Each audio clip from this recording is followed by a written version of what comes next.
Tetanus एक बहुत ही serious disease है और बहुत ही फेटल भी। इतना खतरनाक है कि व्यक्ति का शरीर इसमें पूरी तरीके से ऐंठ जाता है। एक धनुषा आकार शरीर का बन जाता है जब व्यक्ति ऐंठता है इसमें। चलिए ढंग से समझते हैं इसे। देखिए, एक बैक्टीरिया है क्लोस्ट्रीडियम टेटनी। ये कहाँ रहता है? ये मिट्टी में रहता है और किसी भी रस्टेड नेल में, मतलब उन कील में जिनमें जंग लगी रहती है, किसी भी जंग लगी हुई वस्तु में ये हो सकता है। जानवरों के सलाइवा में हो सकता है, उनके पूप में हो सकता है। असल में ये बैक्टीरिया 40-50 साल तक सरवाइव कर सकते हैं अपने स्पोर्स में। स्पोर्स क्या होते हैं? ये बैक्टीरिया एक ऐसे सेल को अपने से डिवाइड करते हैं जिनके ऊपर चारों ओर एक कवरिंग लगी रहती है। इन्हें ही स्पोर कहते हैं। ये कवरिंग इतनी हार्ड रहती है कि बॉइलिंग करने पर भी ये डिसॉल्व नहीं होते हैं, इसीलिए सालों साल तक सरवाइव कर ले जाते हैं। मतलब ये मिट्टी में सालों साल तक सरवाइव कर सकते हैं अगर वहाँ पर इस बैक्टीरिया के स्पोर्स पड़े हुए हों, किसी भी जंग लगे हुए वस्तु में या फिर जानवरों के पूप या सलाइवा वगैरह में। ये हो सकते हैं सालों साल तक। देखिए क्या होता है, अगर किसी व्यक्ति को ये रस्टेड नेल चुभ जाता है या फिर व्यक्ति की खुली हुई स्किन डायरेक्ट मिट्टी के कांटेक्ट में आ जाए और उनमें ये स्पोर्स हों, तो ये डायरेक्ट ह्यूमन के अंदर चला जाता है। ये स्पोर 6 से 10 दिन के अंदर ये धीरे धीरे मैच्योर होने लगता है। शरीर में ऐसे ऐसे टॉक्सिन्स रिलीज करने लगता है जो कि मसल्स को और नर्वस सिस्टम को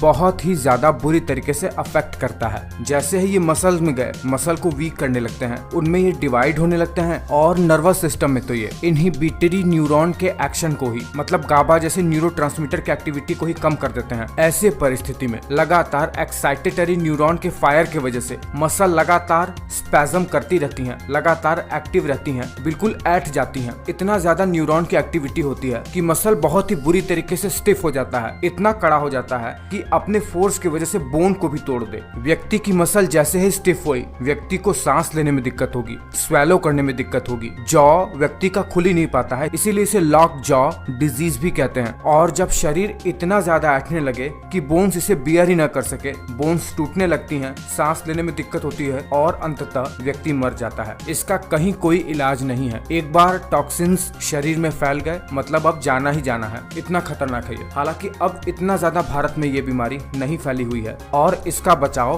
वैक्सीन है। पहले से ही वैक्सीन ले लो ताकि शरीर पहले से ही इस बैक्टीरिया के प्रति सजग रहे। और हाँ, ऐसे ही कंटेंट को देखने के लिए आप चैनल पर लगातार बने रहिए।